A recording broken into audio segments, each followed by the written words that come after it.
అంతరిక్షానికి వెళ్లిన తొలి భారతీయ వాయుసేన అధికారి గ్రూప్ కెప్టెన్ శుభాంశు శుక్లా ఇటీవల హైదరాబాద్, బెంగళూరును రాత్రి వేళల్లో స్పేస్ నుండి ఎలా కనిపిస్తాయో చూపించే అద్భుత దృశ్యాలను షేర్ చేశారు. ఢిల్లీలో జరిగిన ఓ కార్యక్రమంలో ఆయన ఈ అరుదైన వీడియోను ప్రజలకు చూపించారు. వీడియోలో అంతరిక్షం నుంచి కనిపించే సూర్యోదయం కూడా ఉంది. రోజుకు 16 సార్లు ఈ సూర్యోదయాన్ని చూసినా విసుగురాదు అని శుక్లా తెలిపారు. భూమి తలకిందలుగా కనిపిస్తుంది. వాతావరణంలో ఆక్సిజన్ అటామ్స్ వల్ల పచ్చటి వెలుగు కనబడుతుంది. అప్పుడే మేము భారత్ పైగా ప్రయాణిస్తున్నాం అని ఆయన వివరించారు. రాకేష్ శర్మ తర్వాత అంతరిక్ష యాత్ర చేసిన రెండో భారతీయుడుగా శుభాంశు శుక్లా చరిత్ర సృష్టించారు.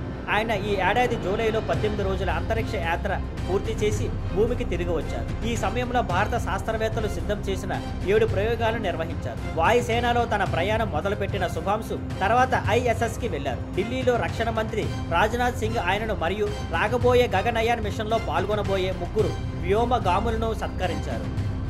Thank you for watching. Please like, share and subscribe.